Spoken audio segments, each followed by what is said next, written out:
एक मोनू नाम का लड़का होता है जो अपने घर में रहकर जो है पढ़ाई कर रहा होता है। तो मोनू नाम के इस लड़के को लेकर आज हम अपनी इस वीडियो में बात करने जा रहे हैं। एक दिन जो है मोनू अपनी घर में बैठकर जो है अपनी पढ़ाई कर रहा था, तभी जो है अचानक से उसकी मौसी का फ़ोन आता है। और उसकी जो मौसी है वो उससे कहती है कि मोनू, हमें और तुम्हें जो है प्रयागराज में महाकुंभ में गंगा स्नान करने चलना, तो तुम तैयार हो? तो जब मोनू ने यह बात अपनी मौसी के मुंह से सुनी तो उसके बाद जो है उसकी खुशी का जो है ठिकाना नहीं रहा। तो आज जो एक सच्ची घटना को लेकर हम आप लोगों के सामने लेकर आए हैं, तो पूरी कहानी को अंत तक जरूर सुने और जरूर सुनने के साथ साथ जो है वीडियो में अंत तक जरूर बने रहें। तो यह जो सच्ची कहानी है यह जयपुर की है। जयपुर में एक जो है मोनू नाम का लड़का रहता था। मोनू जो है लगभग जिसकी उम्र 23 से 24 साल रही होगी, जो कंपटीशन के एग्जाम की यानी कि जो है कंपटीशन के एग्जाम की पिछले 3 से 4 सालों से लगातार तैयारी कर रहा था, लेकिन उसकी जो है जॉब जो है उसका जो नंबर है वो कहीं नहीं आ पा रहा था। इसलिए वो लगातार जो है अपनी पढ़ाई में ध्यान दे रहा था। तभी जो है अचानक से ही उसने जो है अपने दोस्तों के माध्यम से जो है सुना कि महाकुंभ में गंगा स्नान करने से अगर जो है गंगा स्नान किया जाए तो जो भी मन की मुरादें होती वो मन की मुरादें पूरी हो जाती। उसके बाद जो है उसका जो मन था कहीं ना कहीं महाकुंभ में गंगा स्नान करने के लिए भी हो रहा था। तो एक दिन अचानक जो है मोनू अपने घर पर होता है, तभी उसकी जो मौसी है जिनका जो नाम है मधु होता है, तो मधु का जो फ़ोन है वो मोनू के पास आता है। वह जो है मधु जो है मोनू से कहती है कि मोनू, हमें और तुम्हें जो है गंगा स्नान करने जो महाकुंभ में चलना है। तो इसके बाद जो है मोनू की खुशी का ठिकाना नहीं रहा, क्योंकि जो मोनू जो था वो महाकुंभ में गंगा स्नान करना चाहता भी था, लेकिन उसके पास वहाँ पर जाने का कोई भी जरिया नहीं था। फिर उसकी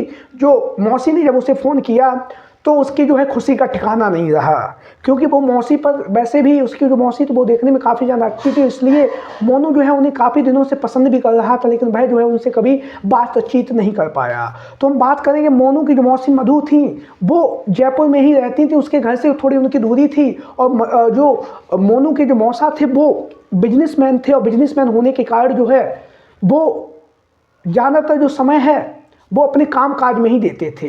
लेकिन महाकुंभ जाने की योजना जो है मधु ने और मधु के जो पति थे यानी कि मोनू के मौसी और मौसा ने बनाई थी। लेकिन उसी दिन जो है मोनू के मौसे को जो है एक बिजनेस के सिलसिले में एक मीटिंग में जाना पड़ जाता है, जिसके लिए वो जो है महाकुंभ में जाने के लिए मना कर देते हैं और कहते हैं कि वहाँ पर तुम मोनू को अपने साथ ले जाना। इतना कह के जो है वो वहाँ से चले जाते हैं। उसके बाद जो उसकी मौसी जो होती हैं वो सज धज के तैयार होती हैं, तो वह जो है मोनू को फ़ोन करते हैं। उसके बाद जो है मोनू को जब यह जानकारी मधु ने दी, उसकी मौसी ने जब दी, तो उसके बाद उसकी खुशी का जो है ठिकाना नहीं रहा।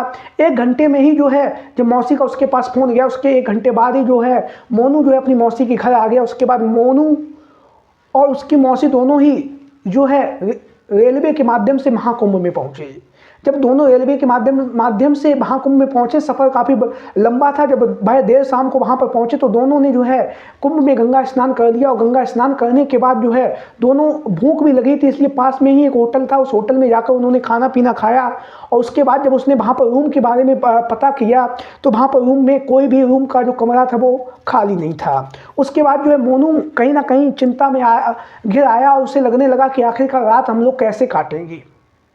तो जब उसने काफ़ी जगह पर और बहुत सारे जो होटल थे वहाँ पर भी उसने मोनू ने जब उनसे पूछा, हालांकि उसे जो है कहीं पर भी रूम नहीं मिला। उसके बाद जो है मोनू ने एक साधु को देखा जो अपने आश्रम के बाहर अपने तंबू के बाहर जो है बैठा हुआ था और जो है आग जलाकर अपने हाथों को सेक रहा था। तो जब मोनू ने उनसे जाकर बात की और उनसे कहा कि बाबा, मुझे कहीं रहने की व्यवस्था नहीं हो पा रही है, क्या तुम्हारा जो तंबू है क्या यहाँ पर हमें जो है 1 रात रहने की व्यवस्था मिलेगी? तो उसके बाद जो है जो साधु जो होता है वो कहते हैं कि हाँ ठीक है बेटा, कोई दिक्कत नहीं है, तुम यहाँ पे रह लो, मेरे पास में मेरा जो दूसरा तंबू है मैं उसमें रह लूँगा जाके। उसके बाद जो मोनू जो है उन साधु से कहता कि आप पैसों की फिक्र मत करना, जितना हम जो है होटल में रुपए देते, जितना हम एक रूम के रुपए देते उतने ही रुपए हम आपको कल सुबह यहाँ पर दे के जाएंगे जब हम तंबू को आपके छोड़ के जाएंगे। इतना कह के जो है साधु भी खुश हो जाता है। और साधु जो होता है वो पास में कहीं में उसका जो तंबू होता है वो उसमें सोने के लिए चला जाता है। उसके बाद जो है मोनू और उसकी जो मधु जो होती हैं वो उसी कमरे में उसी तंबू में जो है वो सोने के लिए चले जाते हैं। धीरे धीरे समय बीतता गया और कहीं ना कहीं मोनू जो है वो जिस मकसद को कभी पूरा नहीं कर पाया, उस मकसद को पूरा करने के लिए जो है प्रयासरत होने लगा।